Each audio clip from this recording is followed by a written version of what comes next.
ایک انسان کو صحت مند رہنے کے لیے صبح سے لے کر رات تک کیا لائف سٹائل اپنانا چاہیے، کیا طریقہ کار اختیار کرنا چاہیے، اس کا کیلنڈر شیڈول کیا ہو؟ بہت آسان ہے۔ سب سے پہلے تو ارلی اٹھے اور واک کرے۔ میں عبادت کی بات نہیں کر رہا، ہلکا ناشتہ کرے جلدی، ہیوی ناشتہ نہیں کرنا چاہیے، ہونا چاہیے ڈائٹ والا جس میں انرجیٹک ہو، ہیوی، تعداد اس کی کم ہونی چاہیے۔ اس کے بعد اپنا کاروبار پہ جائے، کام پہ جائے۔ دوپہر کو کھانا کھانے کی ضرورت نہیں ہے، ہلکا پھلکا کوئی پھل یا کوئی سبزی کچی، سیلڈ، یہ چیزیں لے۔ شام کو مغرب کے وقت کھانا کھائے تھوڑا، اس کے بعد عشاء تک انتظار کرے، عشاء پڑھے، وہ کھانا وغیرہ اس کا ہضم ہو جائے گا۔ سوئے، گہری نیند سوئے، دائیں کروٹ لے کے سوئے، اور کپڑے سادہ پہنے، روز دانت صاف کرے، اور کوشش کرے کہ پیدل چلے۔ یہ سادے سے نسخے ہیں۔ یہ جب چائے پی رہے ہیں بار بار، بوتلیں پی رہے ہیں، میں نے تو کبھی بوتل کو ہاتھ بھی نہیں لگایا۔ نارمل زندگی گزاریں، پروفٹ کی نقل کریں۔ اللہ کے رسول کے معمولات کا آپ کو علم ہونا چاہیے، معمولات رسول پہ زندگی گزاریں۔ آپ کو ساری بیماریاں منہ سے لگتی ہیں جی۔ اگر منہ کو آپ نے قابو کر لیا دو باتوں میں، بولنے میں قابو کر لیا تو زمانے سے بھی بچ جائیں گے، اللہ کے ہاں بھی بچ جائیں گے۔ کھانے میں قابو کر لیا تو بیماریوں سے بچ جائیں گے، وزن نہ بڑھے، چکنائیاں۔ دیکھو اللہ کے رسول کو دیکھیں، مطالعہ تو کریں ان کی زندگی کا، کہ دودھ پیش کیا جاتا ہے وہ بھی بکری کا، کول میں ہوتا تو آپ کہتے ہیں اس میں اتنا ہی پانی ڈال دو۔ بکری کے دودھ میں، جس میں دنیا میں چکنائی سب سے کم ہے، اور پھر اس کو روٹیٹ کرتے دائیں سے بائیں۔ یعنی کہ اونٹ کا دودھ، بکری کا دودھ انتہائی ہلکا ہوتا ہے، چکنائی والا نہیں ہوتا۔ چکنائی کو آپ ڈسٹریبیوٹ کر دیتے زیادہ لوگوں میں۔ پھر گوشت کا استعمال آپ نے کیا، 3 مہینے بعد کہیں ایک بوٹی کھاتے۔ لوگ تو کہتے ہیں آپ کو دستی کے گوشت کا شوق تھا، مگر یہ نہیں بتاتے کہ کتنے عرصے بعد کھاتے تھے، کیونکہ گوشت چکنائی کا سیدھا حصول ہے نا۔ چکنائی کے آپ کچی بوٹی ہاتھ میں پکڑ لیں تو آپ کا ہاتھ چکنا ہو جاتا ہے، یا نہیں ہوتا؟ جی بالکل ایسے۔ تو گوشت کا استعمال زندگی میں کم کریں، ویجیٹیبل پہ توجہ دیں، اناج پہ نہیں۔ اناج وزن بڑھاتا ہے، ویجیٹیبل انرجی بڑھاتی ہے۔ تو یہ تھوڑا سا کھانے پینے کا طریقہ۔ میری کتاب پڑھیں گے آپ کو لطف آ جائے گا ضرور، انشاءاللہ۔ یہ میرے لیے بہت قیمتی تحفہ ہے۔ انشاءاللہ۔ ہر مسلمان جنت میں جانا چاہتا ہے، جائے گا، چاہتا ہے کیا مطلب؟ انشاءاللہ، اور دوزخ سے بچنا چاہتا ہے۔ ہاں، بچ بھی جائے گا، تھوڑی دیر کے لیے جائے تو جائے۔ اس کی وجہ یہ ہے، درود شریف آپ کو دے دیا گیا، بد نصیبی ہے کہ درود شریف کو لوگوں تک بتایا ہی نہیں گیا۔ درود شریف کیا ہے؟ اے اللہ تو اپنے حبیب پہ رحمت فرما، رحمت للعالمین کہتے ہیں نا، اللہم صلی علی سیدنا و مولانا محمد۔ اے اللہ تو اپنے حبیب پہ برکتیں نازل فرما، اللہم صلی علی محمد کما صلیت علی ابراہیم و علی آل ابراہیم انک حمید مجید، اللہم بارک، برکتیں نا، پہلے ہے رحمتیں، پھر ہیں برکتیں، اور تیسرا ہے ان پہ سلامتی نازل فرما۔ یہ 3 دعائیں ہیں جو اللہ ہر صاحب ایمان سے اپنے رسول کو دلوا رہا ہے۔ کیا رسول آپ کی دعاؤں کے محتاج ہیں؟ آپ کی دعاؤں کی انہیں ضرورت ہے، مگر آپ کے ماں باپ کے ناموں کے ساتھ درود شریف آقا کو پیش کیا جاتا ہے۔ اور ایک فرمان مبارک ایک حدیث میں یہ ہے کہ شب جمعہ میں خود سنتا ہوں۔ جب محسن کا چلا گیا کہ محسن نے 10 دفعہ آپ کو دعا دی ہے، رحمت کی، برکت کی اور سلامتی کی، اب قرآن میں ایک کلیہ ہے، جو تمہیں دعا دے اس کے بدلے میں اس کو ویسی ہی دعا دو یا اس سے بڑھ کے دو۔ واہ واہ واہ واہ واہ۔ ویسی ہی دعا دو یا اس سے بڑھ کے دو۔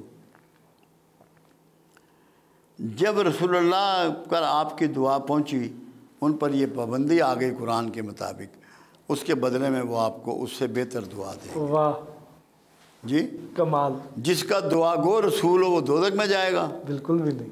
پھر قرآن ایک بات اور کہہ رہا ہے، کیا ہو گیا ان لوگوں کو جو اپنی جانوں پہ ظلم کر بیٹھے؟ کیوں نہیں میرے رسول کے پاس جاتے اور اس سے کہتے کہ ہمارے لیے اللہ سے بخشش مانگ، اور وہ تمہارے لیے بخشش مانگتا اور میں بخش دیتا ہوں. تو اللہ کے رسول تو ساری رات روتے تھے, کھڑے ہوتے تھے, پیروں پہ ورم ہو جاتا تھا امت کی بخشش کے لیے اور دعاؤں کے لیے.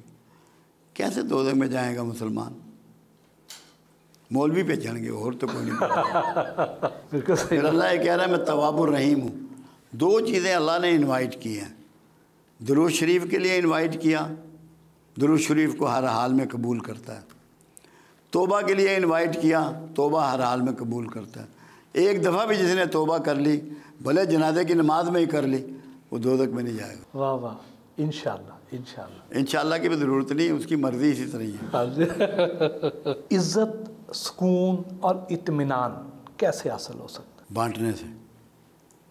دیکھو ایک اصول ہے, میں یہاں گیند مارتا ہوں دیوار پہ, واپس کدھر آئے گی؟ میرے پاس آئے گی. اللہ کا ایک سسٹم ہے, جو دو گے وہ لوٹ کے واپس آ جائے گا. آپ لوگوں کی عزت شروع کریں, آپ کی شروع ہو جائے گی. لوگوں کی خدمت شروع کریں, آپ کی ہو جائے گی. لوگوں کو سکون دیں, آپ کو مل جائے گا. جو بانٹو گے وہ مل جائے گا. جو چاہتے ہو اس کو بانٹنا شروع کر دو. نہ ملے تو میں آپ کا مجرم. جو بھی چاہتے ہو, جو چاہتے ہو, رزق چاہتے ہیں رزق بانٹو. جو بانٹو گے وہ بڑھ کے مل جائے گا. کیا عزت بھی رزق کی ایک قسم ہے؟ رزق کی قسم ہے. عزت بھی رزق ہے, آکسیجن بھی رزق ہے, خون بھی رزق ہے, اچھے تھاٹ بھی رزق ہیں, پینٹنگ بھی رزق ہے, شعر بھی رزق ہے. یہ سب رزق ہے. یہ جو میں گفتگو کر رہا ہوں یہ بھی رزق ہے. صرف خون تو نہیں ہے اس میں, یہ کھانے پینے کی چیزیں تو نہیں. وہ تو زندہ رہنے کا سسٹم ہے کھانا پینا. تو اصل رزق تو تھاٹس ہیں آپ کے, آپ کی سوچیں ہیں, آپ کے تخیلات ہیں. جو آپ کے ذہن پہ اترتا ہے وہ ہے جو بھی اترتا ہے. یہ جو آج کل ہمارے ملک کے جو حالات ہیں اس وقت, اس کی وجہ کیا ہے؟ کیا ہماری غلطیاں تھیں جس کی وجہ سے ہم یہاں تک پہنچے ہیں؟ ہم نے اصل میں نا جو بنیادی غلطی جہاں سے کی وہ 2 تھی. انگریز جب جا رہا تھا تو جتنے ڈی سی تھے وہ سب انگریز تھے. انہوں نے کچھ لوگوں کو جو ان کے خدمت گزار تھے, جو ان کے حاشیہ بردار تھے, جو ان کے خوش آمدی تھے, انہیں کہا کہ تم سب مسلم لیگ میں شامل ہو جاؤ, کیونکہ اسی کی حکومت آنی ہے تاکہ تمہیں حکمرانی میں حصہ ملے. تو روز اول سے ہی ٹیلنٹڈ لوگ ہمارے حصے میں نہیں آئے, جو آج تک بھگت رہے ہیں. ٹیلنٹ نہیں آگے آیا. حل کیا ہے اس کا؟ جی حل اس کا یہ ہے کہ پوری قوم اللہ سے توبہ کرے, اپنی ہیرا پھیری. کیونکہ آپ یہ چاہتے ہیں حکمران ولی اللہ ہو جائے, میرا ردہ تھان رہے, میں جو حرام زدگی کر رہا ہوں اس کو میں جاری رکھوں, قیامت تک تبدیلی نہیں آئے گی. آپ اپنے آپ کو ٹھیک کرنا شروع کر دیں, توبہ کریں. دیکھو یونس علیہ السلام کی قوم کو اللہ نے اپنے پیغمبر کے ذریعے کہہ دیا کہ میں ان پہ عذاب نازل کرنے لگا ہوں. وہ بوریاں باندھ کے نا سارے سجدے میں پڑ گئے میدان میں آ کے. اللہ نے کہا ہوا عذاب ٹال دیا, یہاں تو کہا بھی نہیں ہے, اللہ نے اناؤنس تو نہیں کیا کوئی عذاب. اللہ نے, ہم توبہ تو کریں. آپ اپنی جو غلط کام کرتے ہیں اس کو چھوڑ دیں, اس کے بعد حکمران پہ انگلی اٹھانے کے قابل ہوں گے, اس سے پہلے نہیں ہے. اپنے آپ کو ٹھیک کر لیں. پاکستان تو ٹھیک ہے, آپ ہی پاکستان ہیں, میں ہی پاکستان ہوں. میں اپنے بے ایمانیاں کرتا رہوں اور حکمران کو صبح اٹھ کے گالیاں بکوں, کہاں کا انصاف ہے؟ میں اپنا گھر ٹھیک کر لوں, دکان ٹھیک کر لوں, دفتر ٹھیک کر لوں. جس نے 25 کروڑ کے معاملات ٹھیک کرنے ہیں اس کے تو حالات مشکل ہیں مجھ سے. اپنے انڈیویجول کے تو آسان ہے, انڈیویجول کے ٹھیک کریں تاکہ توبہ کریں. توبہ جب کریں گے تو پاکستان تو گلزار بننا ہی ہے ہی گلزار, جنت کا ٹکڑا ہے. ہمیں تو کوئی وہم نہیں ابھی تک. کیوں؟ مجھے آپ بتائیں, مدینہ میں کرائم تھے آپ کے ہوتے ہوئے کہ نہیں تھے؟ حضور پاک صلی اللہ علیہ وسلم کے دور میں بہت کم تھے. کم کہہ رہے ہیں نا, مگر تھے تو جی تھے. تو مکمل جو ہے نا جی پاکیزگی وہ صرف جنت میں ہے, پوری یونیورس میں کہیں نہیں ہے. یورپ میں کتنے کرائم ہیں آپ گن سکتے ہیں؟ بہت زیادہ ہے. انڈیا میں کتنے کرائم ہیں آپ گن سکتے ہیں؟ ایڈز کے سب سے زیادہ مریض انڈیا میں ہیں, تو ایڈز کتنا بڑا کرائم ہے, گناہ کبیرہ. میری بات سمجھیے آپ. اس لیے ہمیں اپنے لیول پہ اللہ سے توبہ کرنی ہے اور معافی مانگنی ہے, جس کے لیے ہم تیار نہیں ہیں. ہم صرف چاہتے ہیں اے اوپر والے سارے ٹھیک ہو جائیں. وہ کیسے ٹھیک ہو جائیں گے بھائی؟ میں ہی نہیں ٹھیک. مجھے پہلے اپنے آپ کو ٹھیک کرنا ہے, قوم کو اس پہ تیار کرنا ہے کہ اجتماعی معافی کی طرف چلو. اور معافی کیا ہوتی ہے؟ یہ نہیں ہوتی ہے اللہ معاف کر دے. معافی یہ ہے کہ میں کمٹمنٹ کرتا ہوں اللہ سے کہ میں آج سے یہ کام نہیں کروں گا۔ 2 شعبے، ایک معافی ہے، ایک توبہ ہے۔ معافی ہے پچھلے گناہوں کا اللہ سے کہنا کہ انہیں تو معاف کر دے، اور توبہ مستقبل کی کمٹمنٹ ہے کہ آئندہ نہیں کروں گا۔ فیوچر میں کمٹمنٹ کریں، توبہ کریں۔ سب سے زیادہ پسند اسے توبہ ہے، کمیٹڈ ہو جاؤ میرے ساتھ۔ صوفی کون ہوتا ہے اور صوفی کی پہچان کیا ہے؟ میں آپ کو مختصر بتاؤں، اس کا بڑا مشکل سوال، کیونکہ میری ابھی کتاب آ رہی ہے صوفی پہ میں نے ابھی کتاب لکھ دی ہے، اس میں بے شمار میرے جو لیکچر ہیں وہ بھی ہیں اور کوئی لکھوں گا بھی۔ صوفی نکلا کہاں سے؟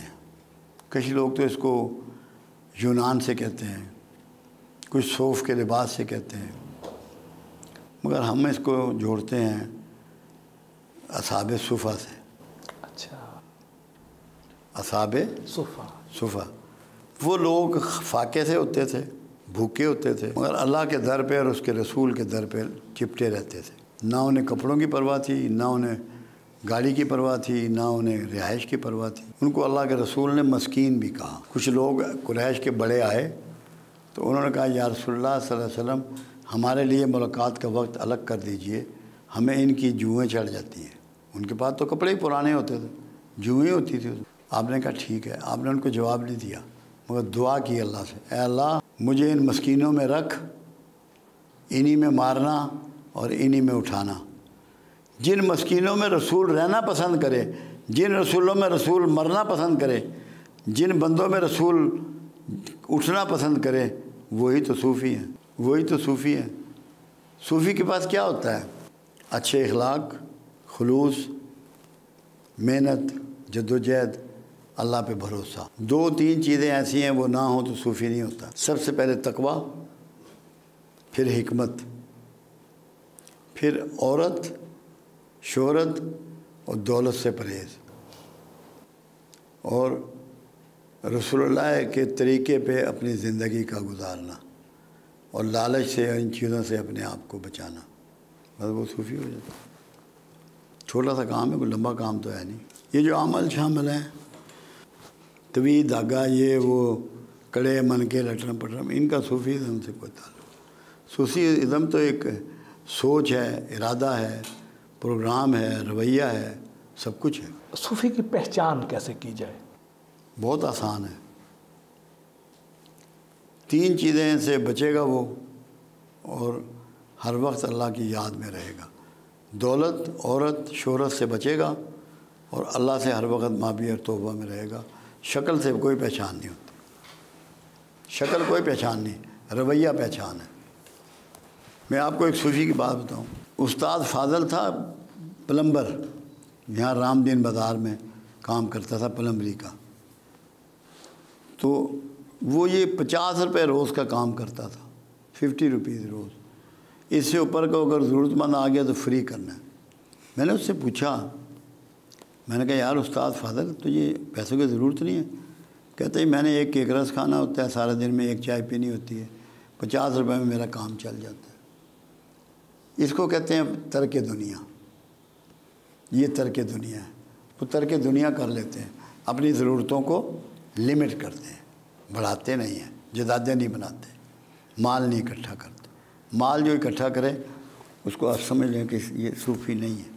کہانیاں ہیں، صوفی نہیں ہے۔ مال سے صوفی کا کوئی تعلق نہیں۔ کیوں؟ مال کو کملی والے نے فتنہ کہا، جو فتنہ جمع کر رہا ہے وہ صوفی کیسے ہو سکتا ہے؟ اپنی امت کے لیے میرے آقا نے ایک دن بھی مال کی دعا نہیں کی، رحمت کی، عافیت کی، بخشش کی، مغفرت کی، تحفظ کی۔ مال کی دعا میرے آقا نے اپنی امت کے لیے نہیں کی۔ تو جو مال کے چکر میں پڑا ہوا ہے وہ صوفی کہاں سے ہو جائے گا؟ وہ تو فتنہ اکٹھا کر رہا ہے، مال تو فتنہ ہے۔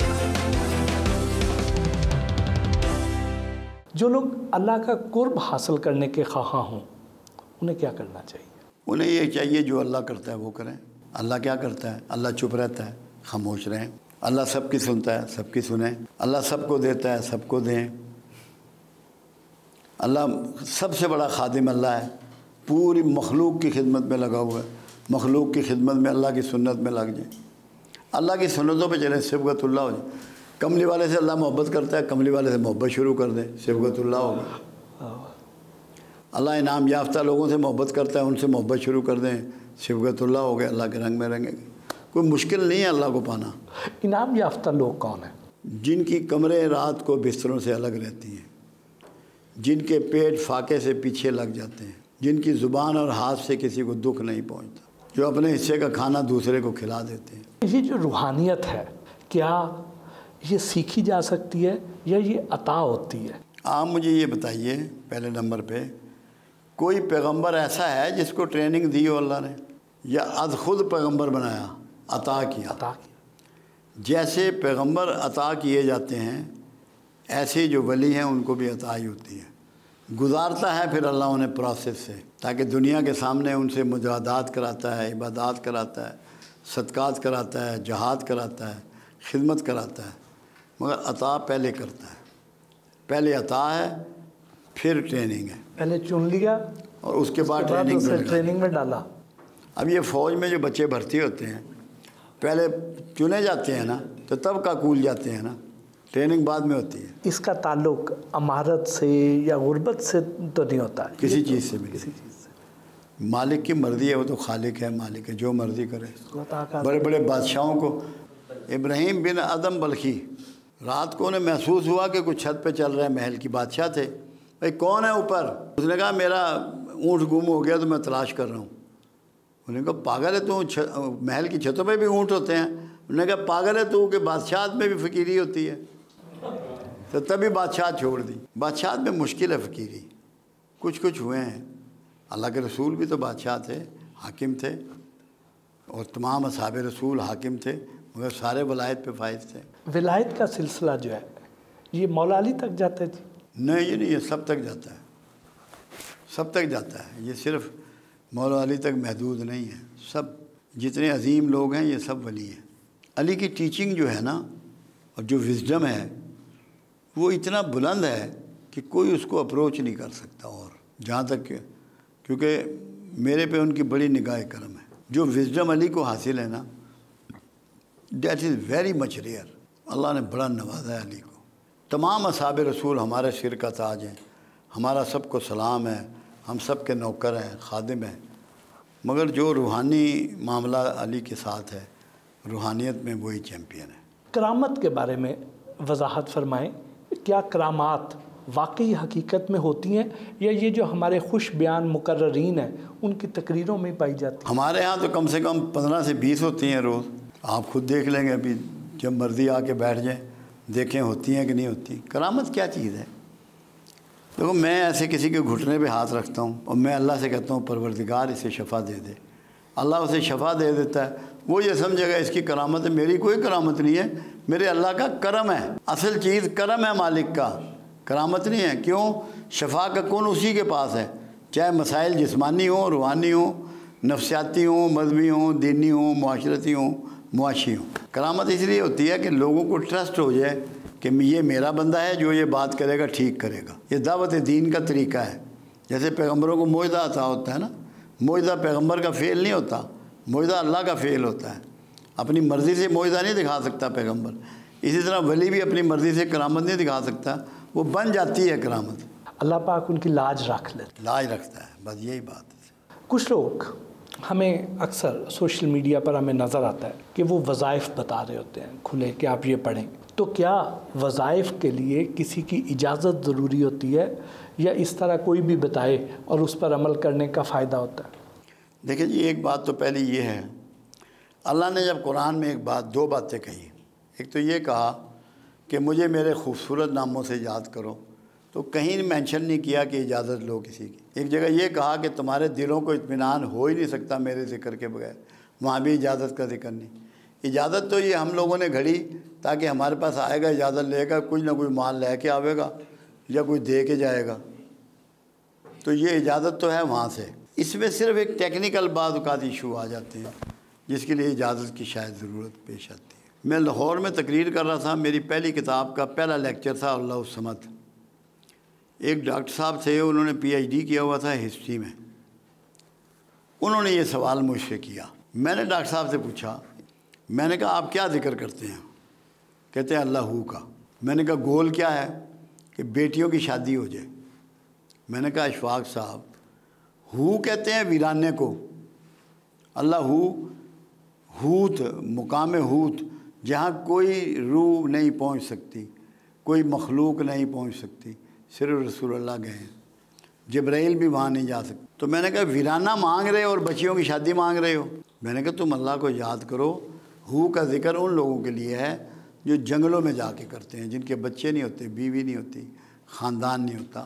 تمہیں میں ذکر تجویز کرتا ہوں، تم یہ ذکر کرو، اللہ کو یاد کرو، مگر یہ ذکر کرو، اللہ تمہارے لیے آسانیاں لکھ دے گا۔ میری بات سمجھ گئے آپ؟ یہ تھوڑا سا استاد سے اگر آدمی پوچھ لے، اجازت کا حکم کہیں نہیں ہے، لیکن کسی کو نماز پڑھنے کے لیے حکم نہیں ہے کہ تم نے پوچھنا ہے کسی سے، نہ تہجد کے لیے حکم ہے، نہ قرآن، نہ ذکر اللہ کہتا ہے میرا ذکر کرو، میری یاد کرو، اور مجھے اس طرح یاد کرو جیسے اپنے آباء و اجداد کو، اس سے بھی زیادہ۔ کوئی سی اجازت کی ضرورت نہیں ہے۔ اور اگر آپ کسی استاد سے پوچھ لیں گے تو پھر اس میں سب کچھ دعا فائدہ بھی ہوگا، شامل ہو جائے گی۔ اس میں دعا بھی ہوتی ہے۔ دوسرا اس میں یہ ہوتا ہے سارے لفظ جو ہے نا یہ کسی نہ کسی معاملے کو ڈیل کرتے ہیں اللہ کے نام۔ استاد کو پتہ ہوتا ہے کہ اس کی کیا ضرورت ہے، اس کو کون سا لفظ دوں گا جو اس کا یہ مسئلہ حل ہوگا۔ جیسے اینٹی بائیوٹک ہے یا کوئی دوائیاں ہیں، جب تک کہ آپ ٹیسٹ نہیں کرائیں گے وہ دوائی کارگر نہیں ہوتی۔ یہ ایسے ہی ہے، یہ بھی دوائی ہے، ذکر بھی دوائیوں کی طرح ہی ہے۔ پیر کامل کون ہوتا ہے؟ پیر کامل تو ایک ہی ہے، اور تو کوئی کامل ہے نہیں، اور وہ محمد رسول اللہ ہے۔ کامل ذات تو ہونی کی ہے، باقی ہر ایک میں کوئی نہ کوئی عیب، چھوٹا موٹا خامی کوتاہی ہوتی ہے، اس لیے پیر کامل تو سرکار ہی ہے۔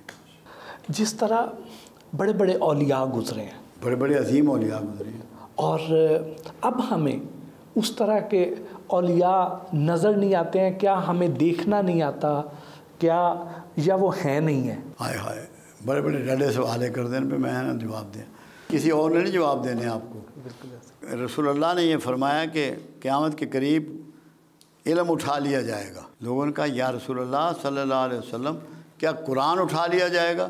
فرمایا نہیں، علم یہ ہے جو میں لایا ہوں اور جو اس پہ عمل کر کے دکھا رہے ہیں، یہ علم ہے۔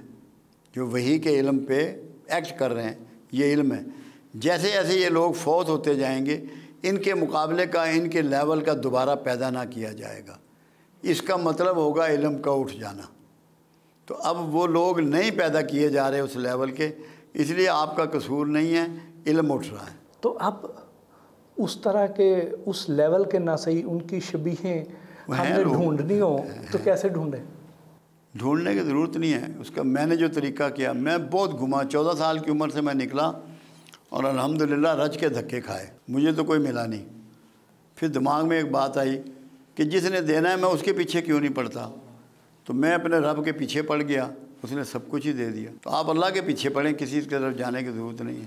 اللہ سے کہیں کہ تو اپنا بندہ ملوا دے گا، کسی کے پیچھے مت جائیں، ورنہ آپ تو نمبر 1 تک پہنچ ہی نہیں سکتے، کیونکہ نمبر 1 اب جو نمبر 1 بنے ہوئے ہیں وہ روپ ہے، اور جو نمبر 1 ہے اس نے روپ چھپایا ہوا ہے۔ وہ خود ادھر لے جائے گا، چاہے وہ جہنم لے آئے۔ آپ کو جہاں مرضی لے جائے جی، ہمیں اس سے کیا، وہ جانے اس کا کام جانے، جس کے ذمہ ٹھیکہ ڈال رہے ہو اس سے ریکویسٹ کرنی ہے۔ تنہائی میں باتیں کرتے ہو، گاڑی چلاتے ہوئے کر لو، اللہ سے شرمانا نہیں ہے۔ سب سے زیادہ فرینکنیس اللہ سے ہونی چاہیے۔ ہر ویلے وہ مگر لگے رہو، وہ تنگ نہیں پہنتا، گھبراتا نہیں۔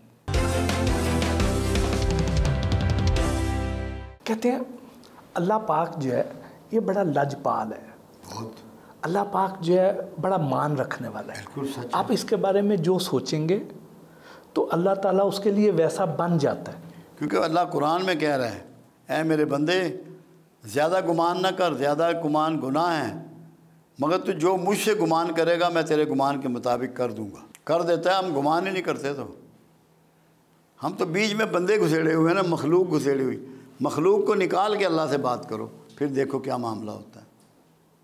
ہم تو مخلوق گھسیڑ لیتے ہیں نا، وہ اس سے چڑھتا ہے، صرف ادھر نہ گل کرو کلیاں۔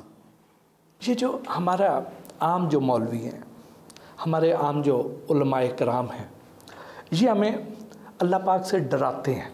اللہ پاک تو بڑا رحیم ہے، ہم نہیں، مگر اللہ ڈراتا بھی تو ہے نا۔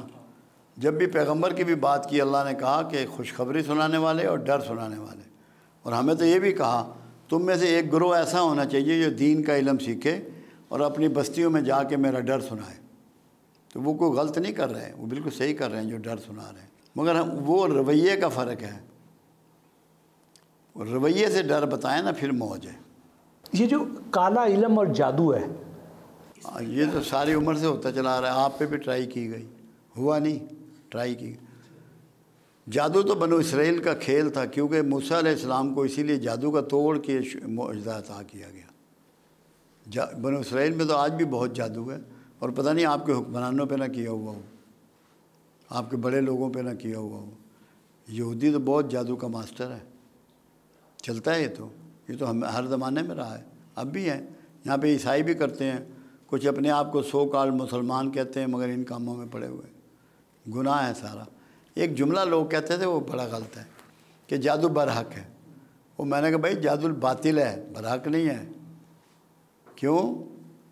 اگر رسول اللہ پہ اٹیمپٹ ہوئی ہے تو وہ تاکہ امت کے لیے ایک مثال بنانی تھی، ایک راستہ بتانا تھا کہ یہ اس کا توڑ ہے، یہ اس میں ہو سکتا ہے۔ یہ رسول تو حق ہے، حق پہ تو باطل غالب ہی نہیں آ سکتا۔ کملی والے پہ کیسے کر سکتا ہے کوئی؟ کسی کا باپ بھی نہیں کر سکتا۔ رزق میں، کاروبار میں، عمر میں برکت کا بھی کوئی وظیفہ ہے؟ یہ اس کا جو راستہ ہے وہ تو صدقہ ہے، کہ جو صدقہ دے گا اور اللہ سے کثرت سے توبہ کرے گا اس میں اس سب میں اضافہ ہو جائے گا۔ اس کے لیے جو طریقہ کملی والے نے بتایا وہ ہے صلہ رحمی کا، کہ جو تمہارے بہن بھائی ہیں ان کے ساتھ اچھا سلوک کرو، انہیں کھانے کھلاؤ، انہیں گفٹ دو، تو تمہارے رزق میں اضافہ ہو جائے گا، عزت میں اضافہ ہو جائے گا۔ صوفی ازم سے دھمال کا اور رقص کا کیا تعلق ہے جی؟ میں نے 1456 سالوں میں واحد آدمی ہوں جس نے دھمال کو ایکسپلین کیا ہے، اور اس طرح کیا ہے کہ اس سے پہلے کسی نے نہیں کیا۔ کیونکہ وجہ یہ ہے، اسلام میں سجدے کا سسٹم موجود ہے۔ سجدہ کبر کو توڑنے کا انسٹرومنٹ ہے، راستہ ہے کہ آپ وہ جگہ زمین پہ رگڑ رہے ہیں، جھکا رہے ہیں جس میں آپ کی تذلیل ہو رہی ہے، جس میں آپ کی تذلیل ہوتی ہے نا، اپنی تذلیل کرنی ہے نا مالک کے حضور۔ مگر جس نے سب سے زیادہ سجدے کیے اسی نے سب سے زیادہ کبر کیا، وہ عزازیل ہے جی۔ اس کا مطلب یہ ہے کہ سجدہ اس کے کبر کو نہ توڑ سکا۔ صوفیوں نے جب اس پہ غور کیا تو انہوں نے دھمال کا روٹ نکالا کہ ایسے نچاؤ اس کو جیسے بندر کو نچاتے ہیں، تاکہ اس کی تذلیل میکسیمم ہو جائے معاشرے میں، کہ اس کا کبر ٹوٹ جائے۔ کبر ٹوٹ گیا تو شرک سے ختم ہو جاتا ہے۔ کبر تو شرک پیدا توحید خالص تبھی ہوگی جب میں مر جائے گی۔ تو میں مارنے کے لیے اس کو دھمال میں ڈالا گیا، اور دھمال کا میں نے سمجھایا کہ دھمال ایڑیوں پہ ہوتا ہے، پنجوں پہ نہیں، پنجوں پہ بھانگڑا ہوتا ہے، بھانگڑا خوشی کا ڈانس ہے۔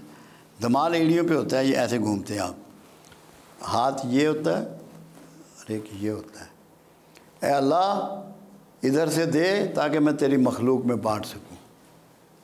عنایات مانگی جا رہی ہیں۔ دھمال کی برکت یہ ہے، میں نے پنجابی میں تھا یہ میرا لیکچر، کہ اڈی ماریاں زمزم لبدا ہے۔ اسماعیل کی جب ایڑی لگی تو زمزم نکلا۔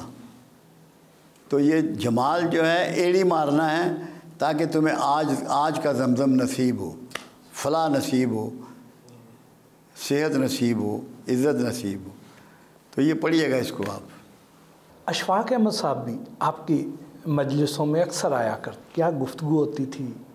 کیا وہ آپ سے سیکھتے تھے، آپ ان سے سیکھتے؟ میں نے تو ان سے نہیں کچھ بھی سیکھا، کیونکہ میرے پاس تو وہ بطور طالب علم ہی آتے تھے، مگر نفیس آدمی تھے، محبت والے آدمی تھے۔ میرے جب لاہور میں لیکچر ہوتے تھے نا تو یہ ہر لیکچر میں بیٹھے ہوتے، ان کے اتنے پاؤں سوج جاتے، میں گھر نہیں جاتے تھے۔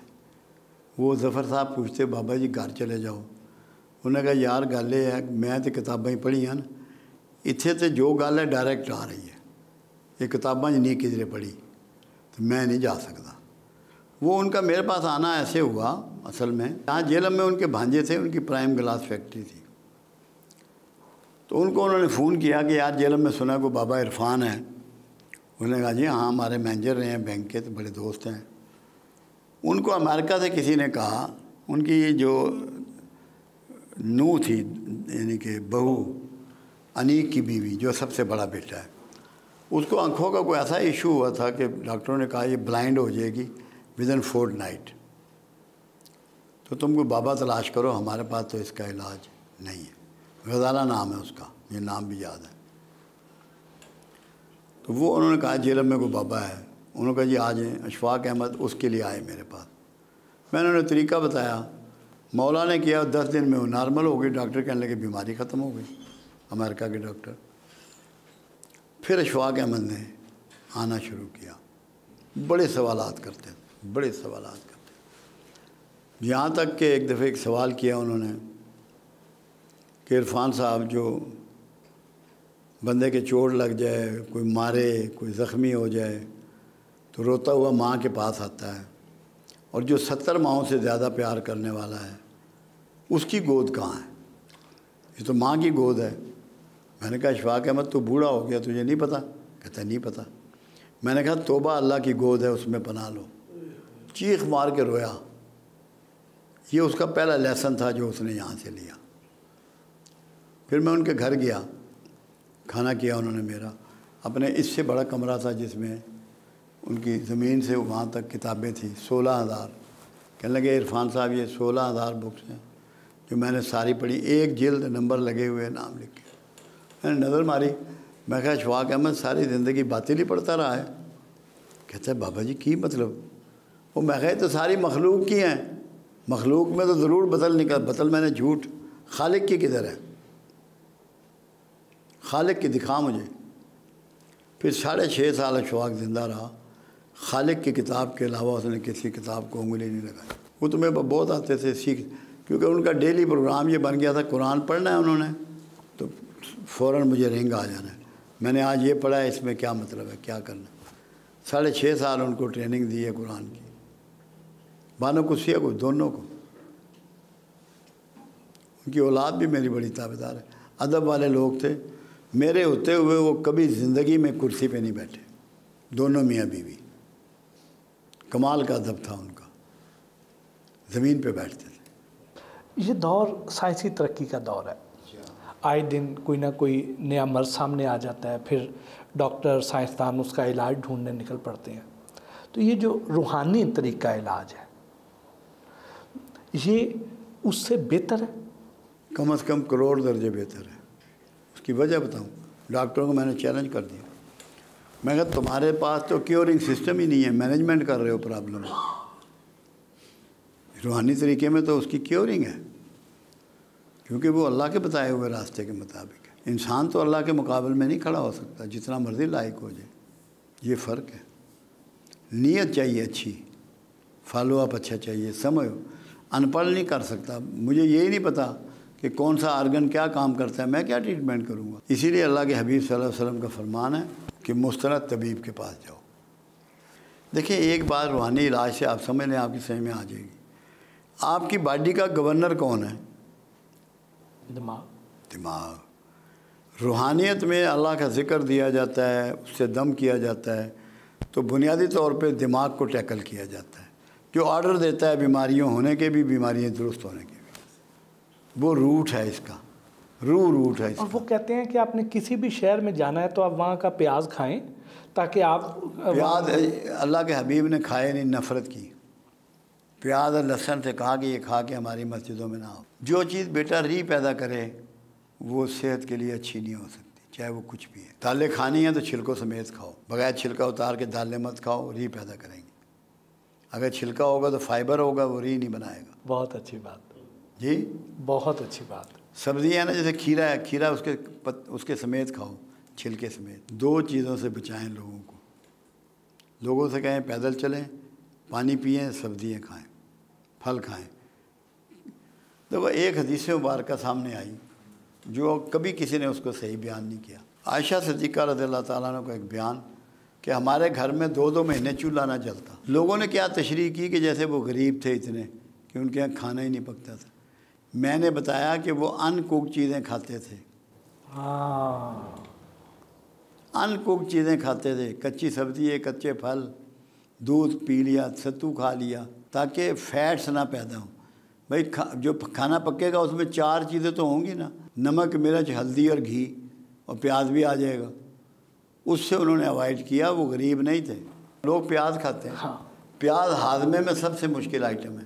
پھلوں کے بارے میں کہ موسم کا پھل جو ہے وہ کھانا چاہیے. ہر موسم میں جو پھل ہے اس کو کھانا چاہیے. بے موسمی پھل نہیں کھانے چاہیے، وہ فطرت کے خلاف ہے، اور گلا ہوا نہ ہو اور نہ کچا ہو، درمیانہ۔ کچا پھل پیٹ میں درد پیدا کرتا ہے، جگر کو سوجن پیدا کرتا ہے، اور زیادہ پکا ہوا پھل انفیکشن پیدا کرتا ہے۔ مجھ سے آپ خوراک کے بھی جو مرضی پوچھ لیں۔ اور یہ جو سرسوں کا تیل ہے یہ ہماری صحت کے لیے، دیکھیں ایک بات سمجھیں آپ، آئل تو کوئی بھی سا بھی ہے صحت کے لیے اچھا نہیں۔ جو اچھی قومیں ہیں وہ آئل سے بچ گئی۔ چائنا میں کوئی آئل ہے؟ فار ایسٹ میں کوئی آئل ہے؟ بوائلڈ، اور چائنا میں تو زیادہ اس پہ چلتے ہیں، سیمڈ پہ۔ آئل اگر یوز بھی کرنا ہے تو وہ کرنا ہے جو فریج میں جمتا نہیں، چاہے وہ سرسوں ہو یا زیتون ہو یا کوئی اور ہو۔ جو فریج میں نہیں جمے گا وہ اندر بھی نہیں جمے گا، کولسٹرول سے اس سے بہتری رہتی ہے۔ اس لیے کہتے ہیں قسم کا مسئلہ نہیں ہے، کوالٹی کا ہے کہ جمنا نہیں چاہیے۔ دیسی گھی بہتر ہے یا وہ آپ کے نیچرل وے میں آپ کی باڈی پہ صحیح اثرات رکھتا ہے، مگر بہت مائنر تعداد میں۔ ہم اس کے چوپڑے رکھتے ہیں نا ہم پراٹھوں، وہ نہیں نا ٹھیک، تھوڑی تعداد میں آپ لے سکتے ہیں۔ چکنائی کی بھی باڈی کو ضرورت ہے جی۔ رطوبت کا جو نظام ہے نا، اس میں چکنائی کا بڑا دخل ہے، کیونکہ دو ہی تو بے نظام ہے، ایک حرارت کا ہے خون کا، ایک رطوبت کا ہے، جس میں تھوک ہیں، آنسو ہیں، پسینہ ہے، یہ سب رطوبت میں ہے۔ یہ کتاب آپ پڑھیں گے نا، آپ کو کسی کی ضرورت نہیں پڑے گی زندگی میں۔ یہ تمام علاج ہیں، کیونکہ اس میں صرف دو علاج نہیں ہیں، ایک موت کا، ایک بڑھاپے کا، بس۔ کیونکہ اللہ کے رسول نے فرمایا اللہ نے دو علاج زمین پہ نہیں اتارے، ایک موت کا، ایک بڑھاپے کا، باقی سب علاج ہیں۔ واہ واہ، بہت بہت شکریہ بابا جی، آپ کے ساتھ اتنا وقت گزارنے کا موقع ملا، بہت کچھ سیکھا۔ اللہ کا شکر ہے، اللہ کا شکر ہے۔ اللہ آپ کو سلامت رکھے، لوگوں کی خدمت کرتے رہیں، لوگوں کو آگاہیاں دیتے رہیں، کوشش کریں کہ جھوٹ نہ نکلے، بس۔ جو سب سے بڑی بیماری ہے وہ جھوٹ ہے۔